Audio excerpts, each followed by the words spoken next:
I want you to try a little thought experiment with me. Okay, I'm intrigued. Imagine you are reaching into your pocket, or maybe digging through your bag right now, and you pull out your wallet, Right. you flip it open.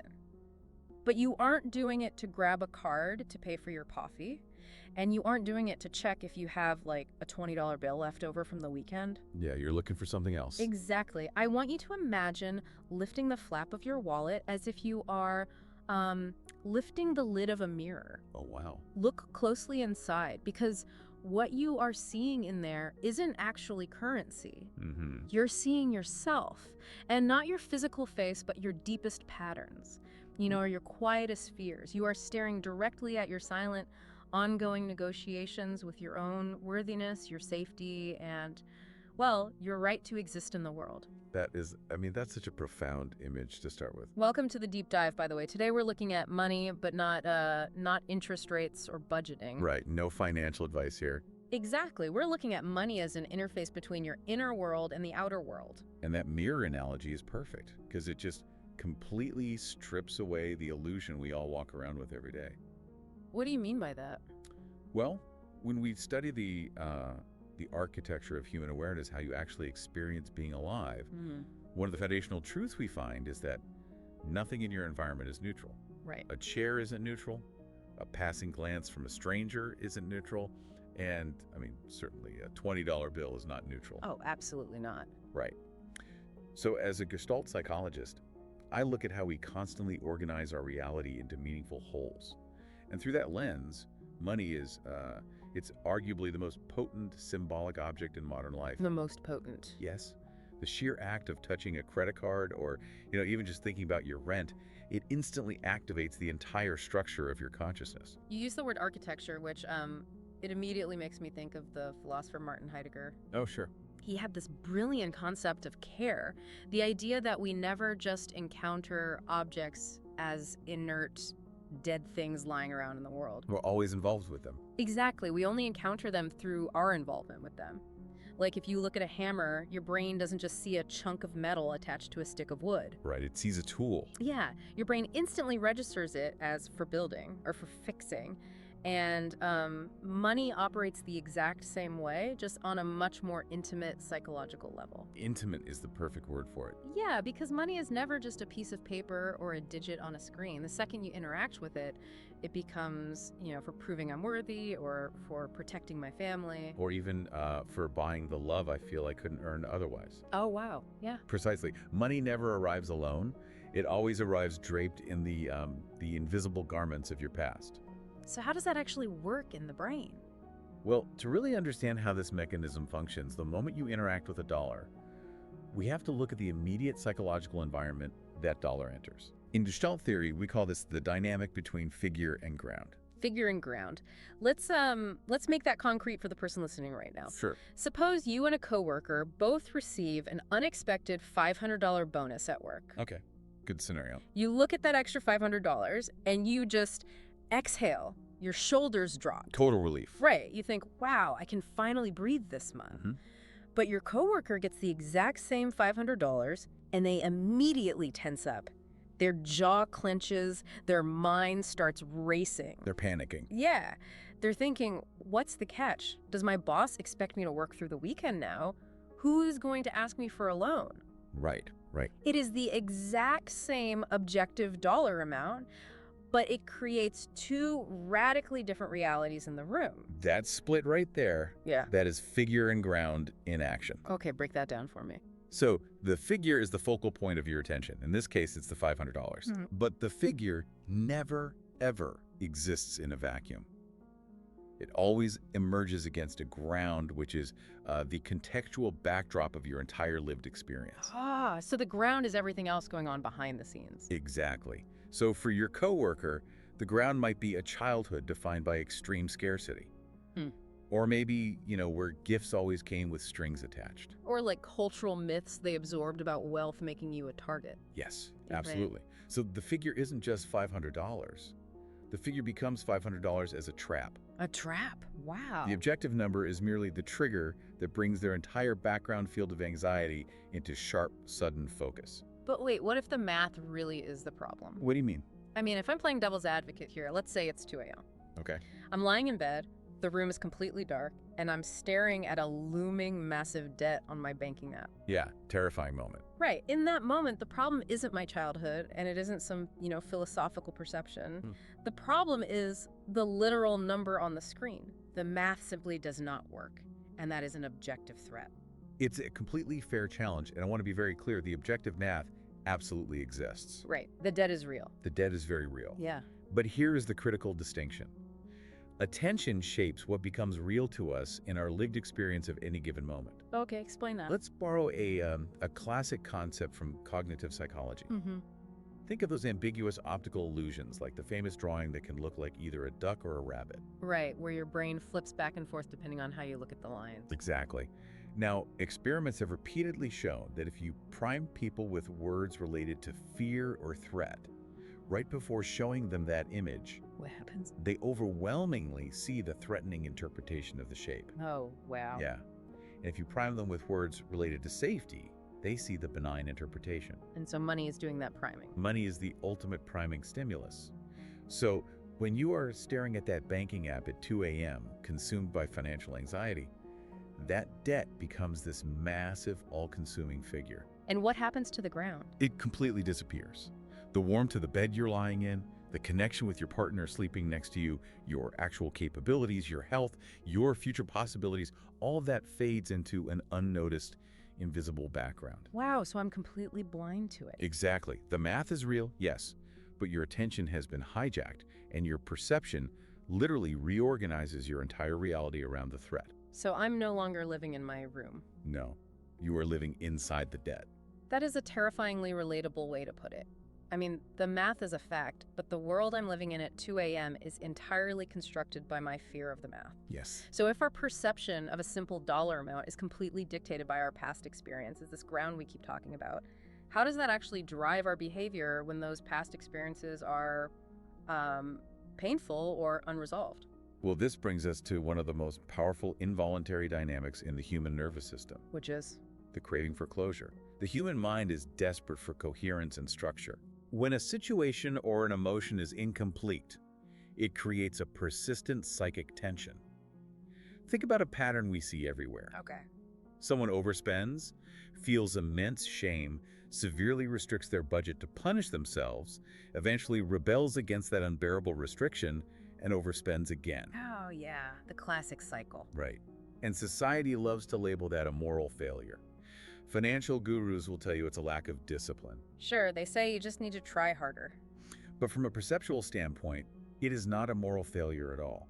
It is an unfinished gestalt. An unfinished gestalt. Okay, let me try to translate that into an everyday visceral feeling. Please do.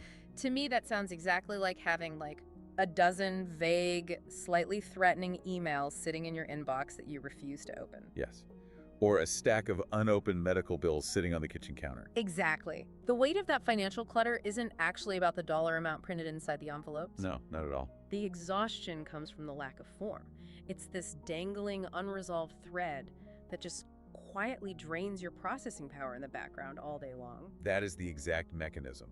Your brain constantly wants to close the loop on those unopened bills, but your fear keeps you from opening them, so the tension just hums endlessly in the background. It's exhausting. It really is. The mind craves wholeness. When a financial situation lacks integration, that tension drives compulsive behavior. Can you give an example of that? Let me give you a counterexample that society actually praises, but is driven by the exact same tension. The hoarding paradox. Oh, you mean the person who saves obsessively, tracks every penny, but literally never allows themselves to spend a dime to actually enjoy their life? Yes, we look at that person and applaud them. We say, wow, they are so rational, so disciplined. Right, they're the model of financial success. Exactly. But psychologically, the act of obsessive saving might be a desperate, agonizing attempt to complete an old, unfinished story. Like what kind of story? Subconsciously, the narrative playing on a loop might be, if I never ever run out of money, I won't be helpless and abandoned the way I was when I was 7 years old. Oh, wow. So the money is just a stand-in for safety. Yes. The saving is just a symptom. It's an attempt to solve an emotional wound with an economic tool. And I'm guessing that doesn't work. It will never work. which is why they can have $2 million in the bank and still feel terrified of buying a $5 coffee. That is so sad, honestly. It is. True completion requires emotional resolution of the original wound, not a higher bank balance. So if I'm following this logic, you're saying that the way we arrange our money in the real world is essentially a physical printout of our internal psychological state. Yes. The term for this structural matching is isomorphism. Isomorphism. Yeah, it's the psychological principle that your inner emotional structures will perfectly map onto your outer behavioral patterns. Walk me through the actual mechanics of that. I mean, how exactly does an abstract internal feeling literally transform into a physical financial behavior? Let's use the feeling of deep, unaddressed shame. Okay. If your inner landscape is fragmented, meaning you have parts of yourself that you view as unacceptable, greedy, or unworthy, you try to hide those parts from your own conscious awareness. Right, you push them down. Yes. And that internal secrecy, that fragmentation, requires physical expression. The inner hiding physically manifests as hidden credit card accounts. Oh, wow. It yields impulsive purchases that you physically hide in the trunk of your car before your spouse gets home. So you're acting out the shame. Exactly. You avoid looking at your bank statements because looking at the numbers would force you to look at the fragmented parts of yourself. That makes so much sense. The outer financial chaos is a perfect one-to-one architectural replica of the inner emotional chaos. And what's the reverse of that? Conversely, an integrated inner field where you accept your needs and fears yields transparent, coherent financial behavior. But wait, when we recognize those fragmented, messy behaviors in ourselves, the immediate instinct is to crack down. Oh, absolutely. Like, if I realize I have a habit of impulsive stress shopping, my first thought isn't, let me integrate my inner landscape. Right, you don't think about psychology in that moment. No, my first thought is, I need to lock this down. I build a rigid spreadsheet, I track every single cent, and I force myself to be disciplined. You put a tight lid on it. Exactly. I put a tight lid on it.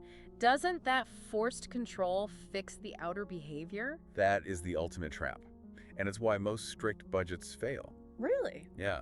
Mistaking control for integration is like trying to stop a pot of water from boiling over by just pressing down harder on the lid. But the heat is still on underneath. Exactly.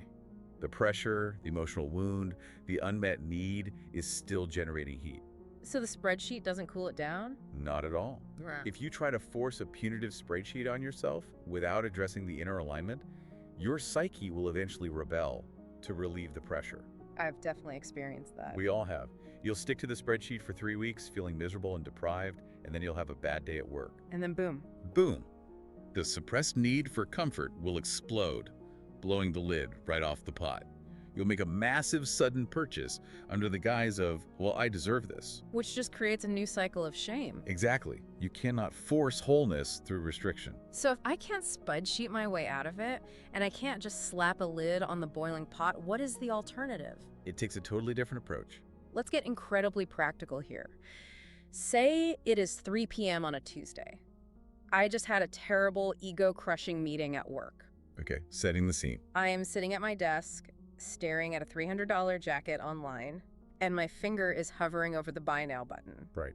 What does integration actually look like in that exact millisecond? In that exact millisecond, integration looks like a practice we call contact. Contact. Yeah. Most of us spend our lives trying to pry out the ugly feelings. In that moment, you might be telling yourself, I shouldn't be so greedy, I shouldn't be so materialistic. Right, you're fighting the feeling. Exactly. Contact means you stop fighting it, and you actually meet the reality of the moment without distortion. How do I do that? You pause, you feel your feet on the floor, and you acknowledge the feeling directly. You say to yourself, I feel incredibly small right now after that meeting. I am craving this jacket because I desperately want to feel armored and valuable. Wow. So you're not judging the craving, you're just identifying the job you're trying to hire the jacket to do. Yes, because feelings like greed or envy contain vital information. Vital information. Yeah, envy isn't a sin to be eradicated. It's a spotlight revealing a deep, unmet longing in your life. That reframes it completely. It does. Greed often points to a profound hunger for aliveness or a terror of deprivation. When you make authentic contact with that feeling on a Tuesday afternoon, you separate the emotional wound from the economic tool. So I might still buy the jacket. You might, but you buy it consciously, aware of what it is, rather than compulsively using it as a drug to numb a wound. You're holding the paradox. You're recognizing that money is entirely a symbolic human fiction, but it's also brutally real in its consequences. Yes. To be in authentic contact with money is to feel its weight, to acknowledge your fears around it, to recognize your desires without ever letting those numbers define your core identity. If we follow that thread, it brings us to a realization that I think completely flips the script on how we talk about wealth. How so? Well, if every time I'm about to buy that jacket, or pay an invoice, or donate to a friend's fundraiser, I am actually navigating my inner emotional landscape, Right. then every single transaction is fundamentally a signal. Every time we swipe a card, we aren't just engaging in commerce, we're having a conversation with existence itself about where we believe we belong. We are. And this might be the most profound shift in perspective we can offer you today. Money does not measure your net worth. It reveals your relational worth. Relational worth. So you're saying every financial act is actually a gesture of connection or disconnection. Absolutely. When you give generously to a friend or a cause, you are physically, tangibly affirming your belonging in the human web. Like saying, I am connected to you. Yes, you are saying I am connected to you and we sustain each other. Conversely, think about the freelancer or the artist who chronically refuses to charge what their work is worth. Oh, I see that all the time. Right. They might consciously tell themselves they're just being nice or avoiding conflict. But structurally, that financial behavior is a whisper. What is it whispering? It says, I don't believe I deserve to take up space. I'm not allowed to extract value from the community. Man, that is heavy. It is. Money is simply the medium through which we are acting out our deepest relational beliefs about ourselves. Think about your own life, or imagine yourself in this scenario. You have spent a decade paying off a massive, crushing debt. Okay. Student loans, medical bills, whatever it is. You've sacrificed, you've scraped by. Finally, you make that last payment. The big moat. Right. You would expect to throw a party. You expect this euphoric, movie-ending liberation. But instead, you fall into a deep depression. You feel this profound, echoing emptiness. Yes. The post-debt crash. I've seen this happen to people, and if you only look at the math, it makes absolutely zero sense. It makes no sense mathematically, but if you look at the field of perception, it is perfectly logical. Why? For 10 years, that debt wasn't just a negative balance on a screen. Yeah. It was a narrative of redemption that you were living inside of. It was your whole world. It was your purpose, your daily struggle, the organizing principle of your entire attention. Yeah. With the debt gone, the story collapses. So the tension is resolved, but now what? Exactly. Now you are faced with a terrifying existential question. Who am I without this struggle? What is my value if I am not suffering to earn my freedom? Wow. It proves that our relationship with money is ultimately just a rehearsal for our relationship with uncertainty, value, and grace. A rehearsal for how we exist in the world. You know, hearing that makes me want to completely rethink a phrase we use constantly. Which one? How many times a week do you say, I can't afford it? We toss it around casually. Oh, all the time. But what if I can't afford it isn't actually a financial term at all? What if most of the time it's actually a perceptual boundary we've drawn around ourselves? Elaborate on that. How do you see that playing out? Well, obviously sometimes the objective math literally isn't there. You can't buy a house with $10. Right, of course. But often when we say, I can't afford it about a trip or a class or taking time off, the real question we are avoiding is, am I allowing myself to receive this joy? Oh, that's good. Or am I willing to take this risk and bet on myself? We use the math as a convenient scapegoat. An easy excuse. Exactly. It's much easier to say the money isn't there than to admit we are terrified to step into the vulnerability of actually wanting something and claiming it. We use the money to keep our world small and safe. That is a brilliant translation of Gestalt theory into daily life. You are using the concept of money to draw a boundary of permission around your own existence. And the danger is that, over time, those boundaries harden into your identity. You start to believe it. You start to believe your field of possibility is as small as your budget, when in reality, your budget is simply reflecting your heavily restricted field of permission. Okay, let's pull all of this together because we have taken a massive journey today. We really have. We started by opening our wallets and realizing we were looking into a mirror. We explored how our financial habits act as a physical map of our inner perceptual field, highlighting our unfinished business, our unread emails, our unresolved wounds. And finally, we've arrived at this realization that your financial life is essentially A rehearsal for how you choose to exist, connect, and take up space in the world. It really is a complete reorientation. It moves us away from the exhausting punitive question of, how do I control my money? Right. And it moves us toward the expansive question of, how do I meet my money? So for you listening, here is your call to action. Mm-hmm. The next time you log into your banking app, or the next time you are standing at the grocery store pulling out your credit card, I want you to interrupt your normal autopilot. Just pause. Don't just ask the standard mechanical questions like, is this a smart purchase? Or how much is left in the account? Right. Pause. Feel your feet on the floor. Take a breath and ask yourself, what part of me is speaking right now? What old story is playing out in this exact moment? That is the perfect question to bring awareness to your immediate field. Mm. But as we close today, I want to leave you with one final, perhaps slightly unsettling thought to mull over. Okay, I'm ready. We have spent this entire deep dive talking about the micro level. We've explored how your personal wallet acts as a mirror for your own individual soul. But let's zoom out for a second. Let's look at the macro. Okay, where are we going with this? If money is fundamentally a system of circulating human energy, meaning, and attention, Right. what does that make the global economy? Perhaps it isn't just a cold mechanical machine of trade, supply, and demand. What are you suggesting? Perhaps the entire global economy is one massive, collective, unfinished gestalt. Wow. If you think about market crashes or bank runs, those rarely happen because the physical resources of the world suddenly evaporated overnight. No, not at all. They happen because of a sudden, contagious shift in human perception. Panic sets in. It's the 2 a.m. anxiety attack, but happening to millions of people simultaneously. Exactly. It is a shared nervous system, constantly fluctuating, reflecting humanity's collective unresolved traumas, our deepest historical fears of scarcity, and our desperate, grasping desires for connection and safety. That is mind-blowing. The rules of perception scale up perfectly from the individual to the collective. So the question I leave you with is this: if your personal wallet mirrors your individual soul, Yeah. when you look at the frantic, endless, anxiety-driven engine of the global economy, what is it mirroring back to all of us? It makes you want to open that wallet, look in the mirror, and finally start paying attention to the reflection.